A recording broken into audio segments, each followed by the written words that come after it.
Bendiciones, mi nombre es Reino Calero, estudiante de licenciatura en Cultura Hebrea en la Universidad de Redimi.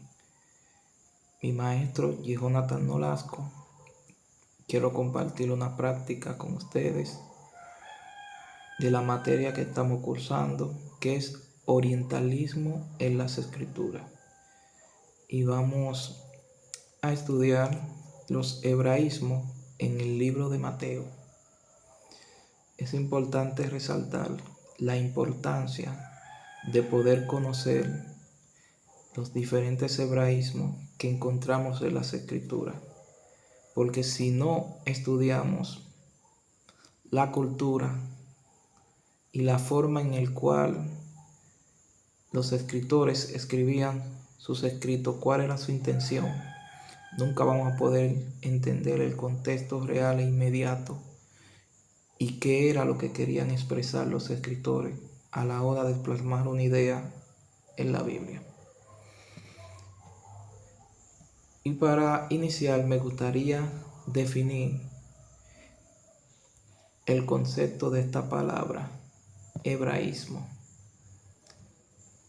La palabra hebraísmo, en su sentido más común o en su vocablo, es una expresión idiomática que proviene de la lengua hebrea que se emplea en otro idioma, como por ejemplo el español.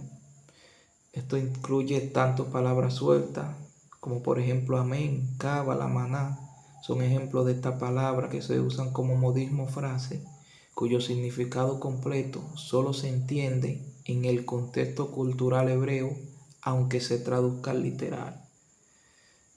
Por eso es la importancia de usted conocer los hebraísmos, porque hay palabras que si usted no le estudia en su cultura, no la va a lograr entender.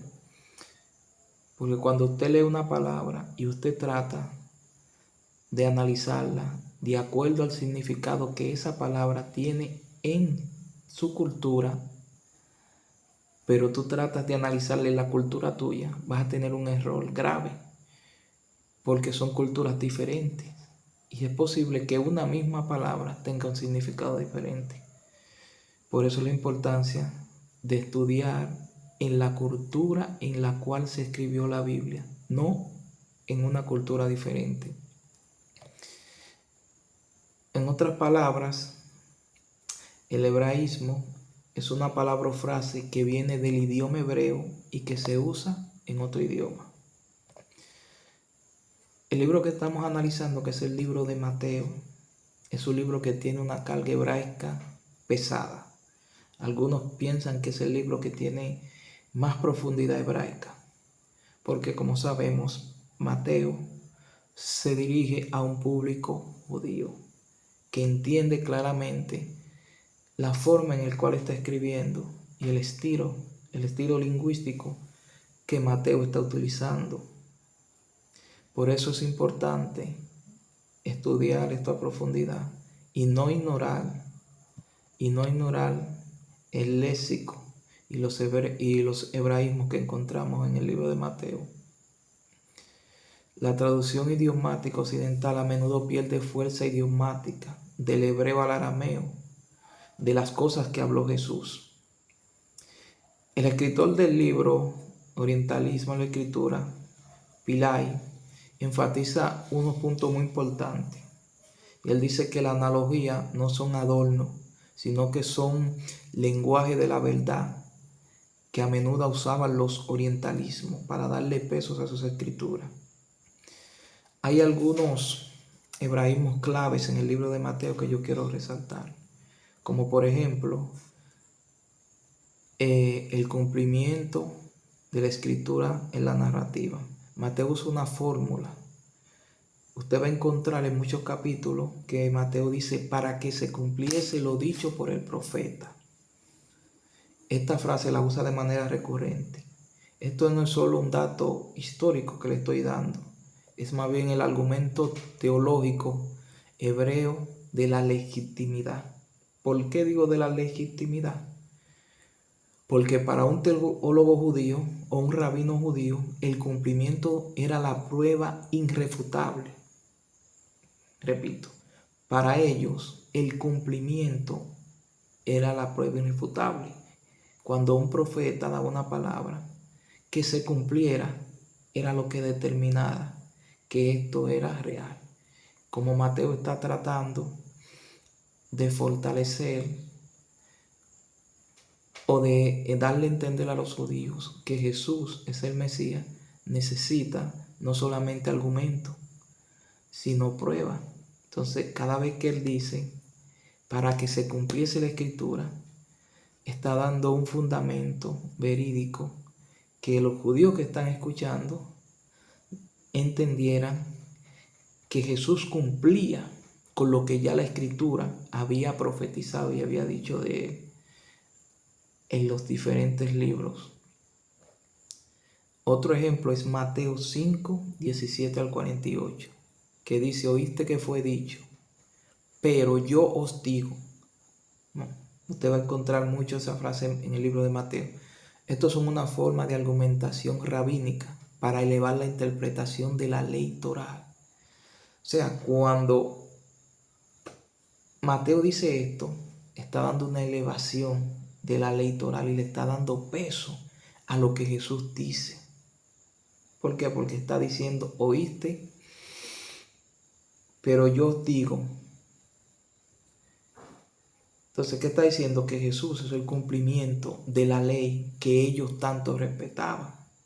Por eso muchas veces ellos utilizaban al mismo Moisés como comparación con Jesús, porque Jesús no vino a abolir la ley, sino a cumplirla. Otra hipérbole es cuando Jesús dice, si tu ojo derecho te da ocasión de caer, sácalo. Eso está en el capítulo 5, 29. Esto no es un mandamiento literal. No podemos interpretarlo de manera literal. Recuerden que debemos analizar los hebraísmos, los modismos y las diferentes formas en el cual los judíos escribían. Esta parte no es literal. Es un pensamiento hebraico utilizando una hipérbole. En otras palabras, una exageración. ¿Para qué? Para enfatizar la seriedad extrema de una acción. Jesús está llevando la ley a la judía, desde el acto extremo hasta la intención interna del corazón, cumpliendo la ley. Jesús cumplió la ley, pero llevando su significado a una pureza radical en el término hebreo. Muchos piensan que Jesús estaba denigrando la ley. No, Jesús cumplió la ley, pero estaba tratando de profundizar la ley con lo que era la piedad, la pureza radical y la justicia que se debe tener hacia el ser humano. Otro modismo está en Mateo 6:22, que trata y habla del ojo malo. Este del hebraísmo dice que si el ojo te hace caer, sácatelo. Aquí es una expresión idiomática judía que significa envidia o mezquindad. La implicación teológica de Jesús no se preocupaba por lo que entra por el ojo, sino por lo que sale. La avaricia, los malos deseos que se manifiestan en la visión del mundo. Esto conecta directamente con la ética rabínica sobre la injusticia. O sea, lo que a las personas que Mateo le está escribiendo, claramente están entendiendo los hebraísmos y la diferente forma lingüística en el cual Mateo está escribiendo. Otra es la oración del Padre Nuestro en Mateo 6, 9 al 13. La frase santificado sea tu nombre refleja una profundidad, un respeto y una formulación de bendición de la litúrgica hebrea. El pan nuestro de cada día, dándolo hoy, refleja una mentalidad comunicativa y la dependencia diaria de Dios, similar al maná en el desierto, una dependencia total que provenía de Dios. Otro ejemplo que no debemos de pasar por alto es que en este libro de Mateo, a diferencia de los otros, otros dicen el reino de Dios, pero Mateo no menciona a Dios, sino que dice el reino de los cielos. ¿Y por qué Mateo lo hace? Bueno, porque aquí hay un hebraísmo y hay una forma y una razón por qué ellos entendían, los judíos, que el nombre de Dios era tan importante, tan santo, que muchas veces no lo mencionaban. Entonces, cuando Mateo dice el reino de los cielos, y vemos, por ejemplo, otro evangelio que dice el reino de Dios, se está refiriendo a lo mismo. Fíjense que en algunos ejemplos, como por ejemplo la historia del joven rico, son la misma historia, prácticamente lo mismo, pero usan esta frase de manera diferente para referirse a la misma historia del joven rico. El reino de Dios, pero el reino de los cielos. Y para entender eso, tenemos que saber qué tiene que ver con los hebraísmos que utilizaba Mateo, porque Mateo estaba escribiendo a los judíos. Bendiciones.